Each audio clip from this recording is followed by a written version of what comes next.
You can see I fixed my tie by getting rid of it. Good job. And that's what Obey Alliance. That's what? What was wrong with your tie? Oh, it was just all messed up. Oh. And that's exactly what Obey did to fix Frezzy. They got rid of it. And they're going to replace him with Emilzy. You wanted to laugh at that one. I didn't. I was kind of like, that's a mean one. That was meaner than me. I'm mean, but that was mean. How is the Sylvanas again? Mean. Awful. Awful. Obey Alliance replaced Frezzy with a new support player, Emilzy, and Variety leaves the team on his own accord, so they have to find a replacement as well. This time it's going to be Maniac, who is probably the biggest focus here. He hasn't played in about a year. They showed up during the spring split a little bit. Yeah, and that's the key here is what does Maniac do in this game? Is he going to get dominated by Dimmy? Is he going to find his stride straight away? What is the mentality of Maniac as well? Because at the end of his career, towards when he took a break, he did start to fall off a little bit. He didn't look as invested as he once was. Has he got the drive back again is the question, or has he still got to find that if he's going to compete at the highest level? For me, that last split that he played with Fnatic was more a team dynamic than him himself. So at the end of the day, being out of practice as far as professional play is concerned is going to impact how strong you are in no matter what. We've seen a number of players come back to the game, some of which that have seen long-term success, but the immediate transition is always troublesome. Now these two teams, though, even though Obey do have roster changes overall with Emilzy joining them, their dynamic will change a little bit here, and that's, I guess, the discussion point of what Obey will do differently now. They've not got Frezzy to force him to fight by getting himself in awkward positions on purpose. They're going to have Emilzy initiate correctly and have Captain Twig be ready to follow up. Well, when it comes down to it, Emilzy and Ataraxia are two, in my opinion, of the most cerebral players in the league. So they're going to be able to think about how they were going to initiate and start the fights intentionally rather than accidentally.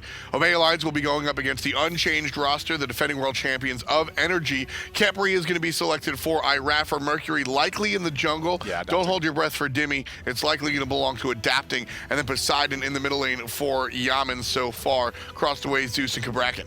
Yeah, we'll see what they end up going with now, Obey. They probably want to look for a support potentially here, unless Kabrakan's going to be that, or even the Amaterasu that's been locked in already for the solo lane. Amaterasu could be go-to-Maniac here for a very safe defensive god in the lane. Just farm out your lane, get towards team fights, make something happen. But there is a chance there, if that is the case, for NRG to exploit that on the on the solo side of the map. Especially since the fact that Amaterasu, you said she's safe and she's lonesome, but she's certainly not easy. Before that level 9 clear comes through, you're very susceptible to getting dove on the tower. You're very susceptible to getting yourself in trouble. So you got to keep an eye on that if that winds up going to Maniac. Tier will be banned out by Obey Alliance, and NRG will answer by banning a jungler, Susano. So a lot of mobility taken off the table with both the Ratatasker and the Susano ban from NRG. Exactly, and that's what you want to do against Captain Twig, is kind of limit his mobility a little bit more here. He has drafted the likes of Nemesis in the past, and we've seen some Nemesis today. We could see it again here, because it does utilize very well with the Kabrakan and Amaterasu as the real front line, and the burst potential from the Zeus as well. Not only that, Nemesis is pretty good against Mercury in terms of slowing him down, so his power is not as strong as it normally is. NRG, I love this Geb ban coming out from NRG. It's twofold. One, and Geb is not the #1 selected support right now, but Emilzy likes him specifically. And two, Mercury is going to build into crit most likely. He's a heavy crit, high burst assassin. Geb is actually not immune, but his passive really stops a lot of that crit damage. So understanding that that's the direction that Mercury is probably going to build in for Adapting, you're taking Geb off the table and anticipating the Artemis selection, which is also a character that is built on critical strike. So by banning out the Geb, not only do you take out the personal pick from Emilzy, but you set yourself up for the crit lineup. Yeah, other things we've seen Emilzy really play has been the Athena. Has picked up some Fafnir in the past, could see that one as well. But instead he will be more than likely playing the Kabrakan or the Amaterasu, as Sir Ket will invest in the jungle here instead. Push power, it's going to be interesting based off what Obey run in the duo. Could be Kabrakan, could be Amaterasu. The Sir Ket is an interesting choice here, Hinderman, for me. Looking at the Poseidon with the cripple available, Sun Wukong, who has the free life if you don't get the ticks out in time. Sir Ket's an interesting pick. We'll see how Captain Twig makes it work. Obey Alliance versus NRG, your world's rematch here right now. Okay, so it will be Amaterasu for Emilzy here. Oh. Has sustain, has mobility to help Ataraxia on the ult as well at the start of the game. Wave cleared wave clear overall here is actually pretty even between the two. It's ever so slightly going to favor NRG if they can group up the minions a little bit better and allow suppress the insolent to come into play from Emilito, group up those minions. Gone for the Death's Toll, not the Bluestone Pendant though, which is normal on an Amaterasu anyway, but if the Bluestone would have hit, it would have helped clear a little bit more. Sure. But the dance will begin in the duo, and it's good to see what the world champions choose to do and what Obey choose to do in response. NRG sniffing out the opponent's jungle, and Obey doing the same. Catches wind of NRG, however. The fight, I feel, does definitely go the way of Obey here in this one, unless crit comes into play. Emilito trying to get those basics off on the crit. Emilzy gonna get a couple of hits down. Raffer uses the meditation, both of them down for the count. One more basic will do it. Raxia starts the game with a bang, and down goes Emilito as well. The Doubleune to start the game for Ataraxia. Great start from Obey early on, and now look at the mid lane as well at the same time. They're pressuring the mid wave, which is allowing them to get the speed buff as well. Meanwhile, Maniac's like, don't worry, boys, I can handle these two. I've seen these before in the past and dealt with it. This is a statement from Obey. A lot of people, myself included, have talked about how, you know, this is an easy NRG 2-0. Obey are going to take a step back with some of the roster changes, this, that, and a third. But realistically speaking, Obey coming out of the gates like that, that's exactly what you have to do in this situation. The meditation start from both of them. I immediately called it in that little skirmish because I expected the meditate would come down to not necessarily who pops it first, but at the correct time. Rafa absorbed a lot of damage in that 1v1 scuffle there, and the level 1 scuffle, I should say. Oh. But his meditate wasn't great, but maybe he can turn this around on Ataraxia now. Sanctuary going to be used, and Rafa is going to smoke him out anyway. Raxia falls down after his double kill, so Obey get a little bit over aggressive there in the dual lane after a successful start. Bit of a nosebleed situation, I guess, overall there. Yeah. Fought off a little bit more than they can choose. Still going to respect the dual lane from NRG. They will come back into it. Now, they did strip away one buff in the jungle of that red as they look for a Milzy here, but now NRG had the chance to respond by invading themselves. Rare misstep there from Emilito. That trap fields right into the abduct right there. And Emilito has been playing the hell out of this Artemis in the solo queue so far. In a lot of trouble here, surrounded by 4, gonna have to abduct away. I like the fact that Twig jumps over him there, just to make sure that if he does have the abduct up again, he can body block it and absorb it and keep him pinned in place. Nice repick for Obey again, and it also gets Captain Twig on the board as well. Yeah, Twiggy always has a mind for those abilities and getting in the way. We actually saw, I believe it was Twig at Worlds that used the blink to get in front of a Khepri charge like that to really stop a situation. So seeing that in the regular season, no surprise. Now Yamin has started off with Ragnar's Mask this game as well, which is something we've not seen too much of so far this year. It is a stacking item that just starts off with a little bit of MP5 for the value of 500 gold, but if you can get the stacks up to a decent amount, you start to get cooldown reduction and movement speed as well. And penetration if you get it fully stacked. It's not an item I expect to see too often right now. The mana regeneration does help mid laners, which is what mid laners suffer with, which I can understand. But it's also to dictate the energy you're expecting to come into this one and have a bloodbath. Well, here's the deal. I think you kind of the stacks come from kills and assists. It's not some item that you stack in lane. Captain Twig sniffing out Dimmy, not level 5 yet, so that ultimate's still not available. Dimmy doesn't know. Finally catches sight of the Circuit, I think. And Captain Twig is going to go shade away as he sees the jungle respawn. So away from that gank, really, Rengar's Mask over here. This item is sort of like we were talking about Hide of the Urchin earlier, yes, right? We were. This item is very similar in the sense that you have to be confident that you're going to get the kills. And since it's an item purchased early, this is a swag item to me. When you come in and you buy Rengar's Mask minute 1, to me that's saying, all right, I'm going to win the lane, I'm going to kill you, and I'm going to be dope. That's all it says. Speed buff invade coming out from Obey here potentially, but adapts in here. Still level 4, remember. They could look to pressure him based off this, but rotation from NRG on the way as well. Yeah, Milzy with the ultimate available, just going to walk near the Mercury as a threat. Ultimate from Yaman comes out as an attempt to secure the buff. Can't see if it's on the ground just yet. It does go to Obey. Yeah, definitely goes to Obey there. Captain Twig does get away as well, but Kraken was invested for that. And one more point about the Ragnar's Mask as well. Even if you don't get the stacks, even if you don't get it useful, it's still giving you mana regen, and it sells for 333 gold. Not good enough for me. If you're not getting the stacks, it's not worth it. In my eyes, it's a risk-reward item that if it doesn't pay off, you get most of the gold back. Sure, but what you miss, you're missing the minutes that you could have had a better item. And that is not something to scoff at. Yes, you're totally right. You buy it for 500 gold. When you sell it, you get 333 back. You get 2/3 of the gold back. I completely understand that it's only a net loss of 100 and something gold. But how much gold could you have earned if you bought a real item? Demi's wondering about some real items. He's going to fall down to the gang from Captain Twig. Twiggy's been waiting there on the right side of the map for a long time. He's going to put number 4 on the board for his team, number 2 for him personally, and that'll help him finish up his boots. I love the play from Obey early on, though. They're not just going to sit back and let NRG dictate whatsoever. They're the ones on the forefront here a little bit more, as they do go to NRG. Those oracles there, Ataraxia didn't get either of those, unfortunately. But look at what happened here. Dual Lane got ahead. Twig makes a rotation, picks up a kill for himself, and immediately what does he do? Turn his attention to Dimmy to help out Maniac as well. Spread the wealth of the leads around the team. Help out all the lanes you can. That's always been Obey's claim to fame, is that they are definitely a team-minded team. That might sound like a duh situation, but you'd be surprised how many teams rely on the back of 1 or 2 players. And now with that as well, just look at the jungler and the solo lane from each team. You can see the level difference between them right now early on. But look at this, Obey already starting the goal for you. I was just going to mention that they're already 2K in the lead. Raffer sniffs it out, but it's just too late. Gold Fury goes the way of Obey. That'll launch them even further. 3,000 plus in the lead early on. Not even 6 minutes on the clock, Graham. And a lot of this really dictated by the dual lane start overall. Yeah, there was things happening on the right-hand side of the map, but seeing that the dual lane was struggling from NRG right at the beginning of the game and a double kill to Ataraxia, they lose buffs, they lose a bit of pressure, and NRG are already on the back foot from that moment. And here's the thing when you're playing Ull, the same start, the Bluestone into the Transcendence boots come first. The Uller start, Uller is a character that doesn't do anything if he's not fighting, right? You can look at some characters and say they're lane bullies, like I'm using Cobb, right? I'll use him. And then you look at characters like Emilito, and he wants to fight, but he could also clear.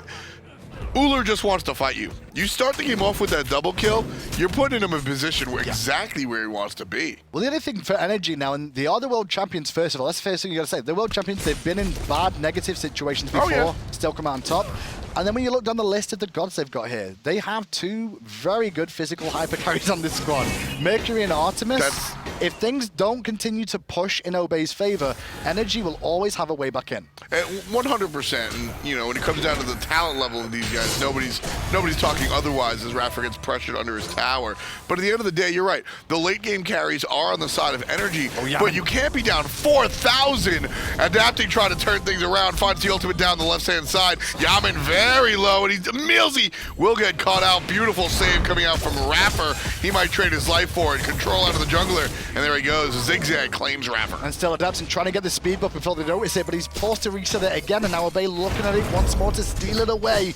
Give it over to Captain Twig one more time. And the funny thing is, you saw Milzy in that engagement there. He did a good job of sticking next to Raffer for when the respawn happened of Yamin. If he was any other supportive Guardian, he would have been able to CC both of them. But at the same time, it still worked out, so Obey didn't lose out there. They got what they came for, speed buff and a couple of kills as a bonus. Absolutely. When you take a look at the lead, it's still very much so in Obey's favor early on. I can't stress how important it is that it's early. The relative lead is pretty enormous. And what I was saying before we got into that team fight was, yeah, you know, you're right. With the Mercury and the Artemis, this is a team that can sort of tread water until the late game. And knowing how these guys perform, they absolutely can tread water. Ooh. Crafty play by Emilito. Those trades are going to be so much fun to watch this season around those oracles between the 2 hunters. Just who's going to hit the last hit at the right time, who's going to get the lucky crit, or just know their ability damage a little bit better. My problem, though, is waiting for those late game hyper carries, Graham, is you're down 3,000 to 4,000 this early. Sure, it's about treading water and you're expecting to be behind, but how far? And this is an issue. Well, look at what Captain Twig is on right now in terms of kills. 3-0-0 already. His build, he's gone for a bit of a defensive option with the Vanguard just to weather the storm a little bit of these engagements, it seems, instead of investing elsewhere. Obviously, Bluestone's great on Circuit. I completely understand that one, but the Vanguard investment's interesting to me as to whether or not he should have invested elsewhere first. So yeah, the Vanguard investment is very similar to this Rangdaw's mask, where I don't hate it, but I think a better item could have come through. I think the mentality behind the tanky starter item coming out in the number 4 slot for the Circuit is to combat the Bluestone tick damage out of the Sun Wukong, who I think she plans on investing a lot of time in. And now with how the game's gone so far, with Obey having the lead at the moment, it's going to be on NRG to respond to what the aggression comes out from Obey.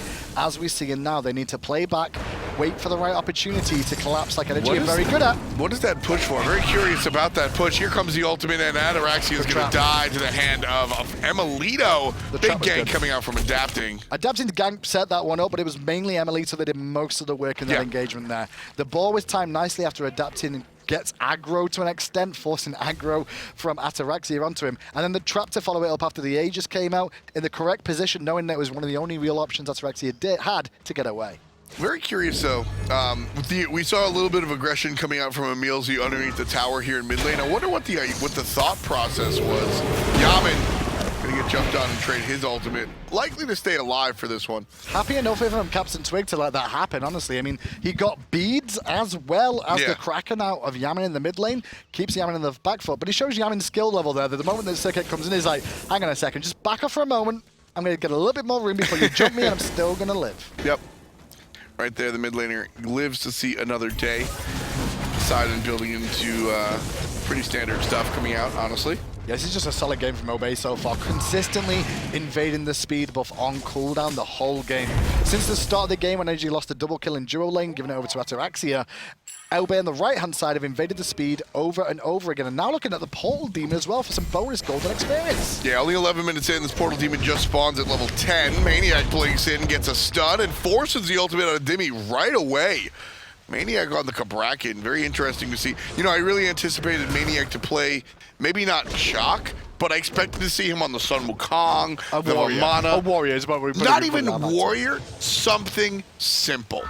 Cabrakan is the opposite in my eyes, and you got to tip your hat to the man that comes in after a year playing one of the more complex characters. And he's doing very well for himself and his team so far. As the Gold Fury now contested again around the Oracle pit. There looks like they went 1-for-1. Overall, there's a ward down, though, in favor of NRG just to make sure they've got control here at the time being. NRG just trying to hold on. Just trying to hold on at the start of the season. Yeah, exactly. 5K down now. Obey stretching their lead ever much so. Just shy of 12 minutes, 5-2, read the kills. Obey in the lead in all relevant categories, even experience, about 5,400, yeah, it's the give or experience take. for me. After the experience is huge here. It's 500 per person for how long the game's gone on. That doesn't seem a lot when it's just per person, but at 12 minutes, it's huge. In the grand scheme of things, it just means you've got a couple more levels in your abilities, which means they're doing base damage a little bit more, your cooldowns are a little bit lower, you've also just got raw extra health in your actual god as well. And of course, you know, all the other good things that scale with your leveling, so certainly something to be aware of. Obey right now, certainly in the driver's seat. Yeah, I mean, you can see just the realization of what that experience is. The biggest difference, I think, is in the support role, which, especially Amaterasu, when you're comparing a Sobek or a Geb, if you're comparing a Geb to a Khepri, it's pretty much like the levels don't really matter. But the Amaterasu having a level lead is going to, impact the team fights in a way that's noticeable. Definitely, with the auras as well that come into play, and not just that, but it's also the fact that it's going to have the ultimate and a little bit extra stronger. And just the damage. And the damage output, yeah. Indeed. It's also going to play a factor in this. Now he's also got Shield of Regrowth online as well for that on Emilzy, and I think I can understand why we're seeing that. He gets some extra mobility overall and just raw tankiness, and all you got to do that is switch stance. So, good times. Yeah, great play, great build coming out from Emilzy. He's going to poke Raffer. His gap close is one thing that you're overlook overall in this, because with Talaria, he's going to be moving quickly anyway. Ooh, Raffer gets caught out. There's going to be the kiss, the zigzag, the ultimate. Raffer gets saved for the moment, but quickly Captain Twig provides the last shot to take down the support. Ultimate out of the Zeus will put Yaman in some trouble. Emilzy on the dive, still trying to find it. Pretty Prime gets a couple of basics, hits the trigger horn, and he's gone. Yaman down for the count as well. 30 seconds in the box. He's down for the first time this game. You know what, After? I mean, I said it's NRG, and they've got hyper carries for the late game, but right now, Obey really are running away with this one. Maniac going for the kill versus Dimmy. Finds the stun and Tremors. Not enough damage to confirm. Meanwhile, Gold Fury, though, on the left-hand side going to Obey as well. This is huge for them. NRG are really losing this game now. This is a very rough time for the guys on NRG. Maniac with the hot juke away from adapting. I'm telling you, listen, it's no secret that I've been a fan of Maniac for a long time, but I'm telling you, as objectively as possible, this doesn't look like a man that sat out for a year. Maniac was once upon a time known as the best solo laner Europe had to offer. You go back to World Season 1, he was the best Europe had to offer. Xavier wasn't even really noticed as a thing back in Season 1 Worlds. Maniac was, though, when he stood toe-to-toe with Devios. Omega, and did his thing, and he performed really well. But after that, the love for the game or other things away from the game got involved, and he wasn't the same Maniac anymore. But now, early on, I mean, it's only game 1, but it's a great sign for him. And it's the style of play as well. Maniac coming through, going for the kill on the Sun Wukong, under Sun Wukong's own tower. I mean, that's the classic Maniac play. If you guys didn't follow the scene when Maniac came to lands and such, he's one of the louder players here, so look for plays like this all the time. Dimmy's in a lot of trouble here. He's done. Sonic Boom, though, from Adapting. Comes to play. The dot damage from Dimmy still ticking away. He will fall down. Poison doesn't spread as Adapting did trade out at least 1-for-1, but Prime's on his way. And it's going to hurt Adapting. There's the help from Kepri, waiting for the detonate is Pretty Prime. Gonna look for it. Maniac gets hit by the help. And the back. And Millsy with the ultimate available on Adapting is going to be raging after that one. Prime gets out the detonate. Lightning. Yamin gets a big old Kraken, but it's not enough just yet to pick anyone up. Oh, there's the help from the support. Maniac gets lifted up thanks to the meditation. And Pretty Prime takes Raffer out while he's dealing with Maniac. Emilzy from the back line. Obey. Helps. Obey. Helps. Obey. Wow. It's teamwork. 11 in total on the board. And the defending world champions, Graham, are getting trounced. We have seen them lose games before. They have never, in over, I believe it's a year and a half now, if not a little bit more, lost a set. They could lose this set. Obviously, it's only game 1, that's what I'm saying. They could come back in game 2 and even this out, but right now, this one's looking all obey. I'm also trying to rack my brain right now, Hindu. When we see NRG lose, they're usually battle of attrition. It is. Where players come back and it goes back and forth, or NRG trail for a little bit, and then at the 20-minute mark, they come and take the game away. Very rarely, I cannot recall when NRG looked this, I don't want to say outmatched, but when NRG were losing this hard. I think the closest one I can really think of is Thanatos on Adapting and Athena on Rafa. A long time ago. Okay. I think it was against Cringe Crew or something like that. That was the only time I can think of it. It's not been this bad, though, in all fairness. Rafa's dead again, and Obey just picking NRG apart right now. The level difference, the item difference is just so big that there's no comeback for NRG here. They just keep falling down like dominoes. Yeah, I mean, this is the 8K, 9K deficit that NRG are looking at. Adapting, trying to line up, getting ready. Maniac pulling forward, finds the stun. Still looking for more. Ultimate completely off the mark. Big whiff coming out from Maniac. Oh, but look at the plays for days from Twig. Gonna catch the Sonic Boom. Adapting trying to turn it around, but Twig's just swinging right now. Not much of a difference between the two there, but the blink was hot. The ult was even hotter. Who is this Captain Twig man? I do not remember gameplay like that. Triple Kraken coming down to Yamin, but look at the level differential. It doesn't do any damage to the opposing team, Graham.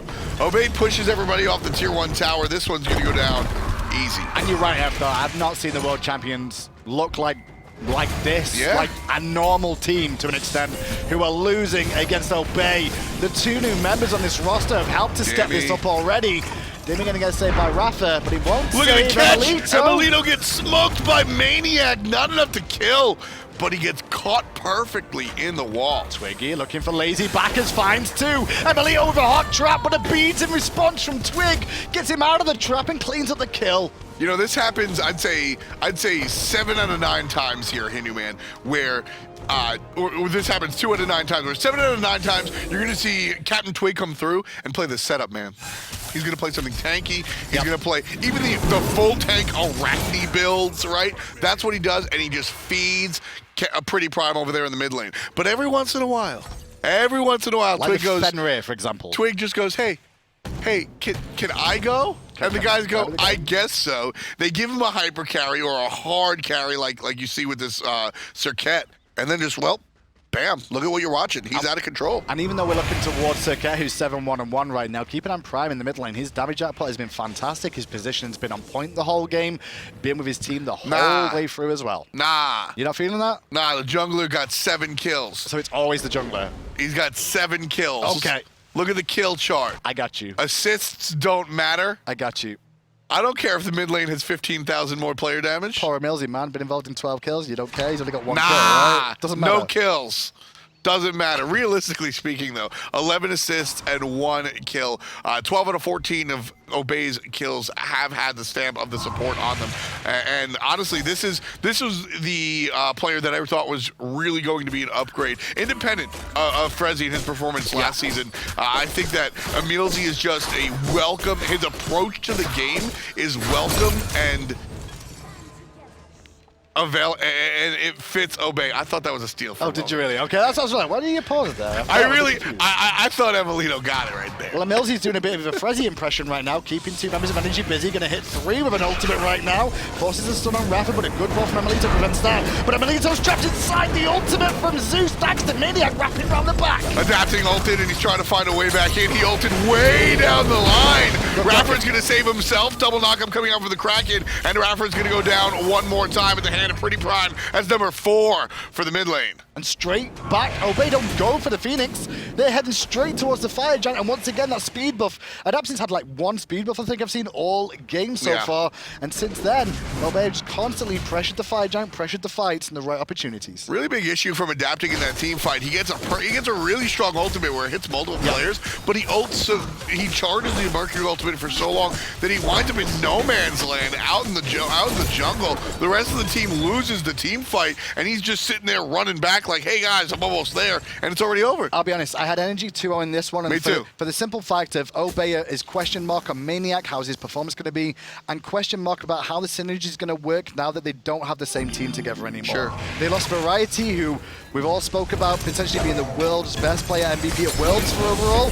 But it looks like Maniac stepped up and Millsy's joined the team, and the synergies just continue to get better, it seems here. Oh, absolutely. Like I said, I really and truly thought that this Obey team would be better than it had been last year in the future. I thought that the support change was going to be an immediate upgrade, but the swap for Maniac would have taken a while, maybe a couple of weeks, if not a month, maybe a whole split. I really thought this was going to take time to wind up, but, you know, they're doing exactly what they need to be doing right now. So just to be clear, Obey had never beaten NRG in a competitive game for quite a while. Sonic Boom hits Big ultimate. 4, but Adapting sets up a good cracker for Yamin. They're just too far behind, and they're too tanky here, Obey. That's 100% what you're looking at here. NRG trailing by almost 20,000 gold.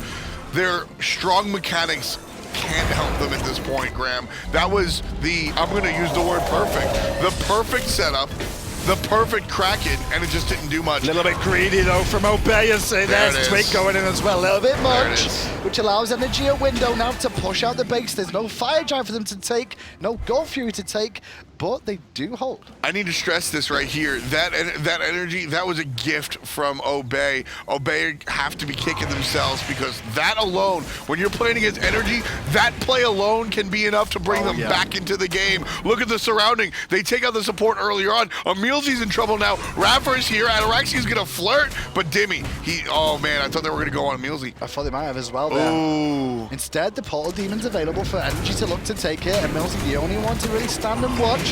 May look for a cheeky steal, but got to watch himself. Portal goes to NRG, and they will fall back immediately. It's an extra window, this, for NRG to wrap around the back with Adapting for a few seconds, and maybe collapse into Obey if they do push on forward now. Well, this is one of the nice things about the portal, is that everybody's always going to be thinking about the objective, but what this allows NRG to do right now is go back and spend all of the gold in hand. They're able to buy, and then if they choose to portal back over to the Fire Giant, they can be ready, but in this case, they have to push up the waves. 2 of their Phoenixes are down for the count. And before we saw that middle Phoenix fall as well, Obey had never beaten NRG.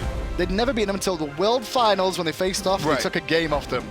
And now they come into the next season and look like they're going to take a game straight away off them. Big improvements from Obey as time has gone on.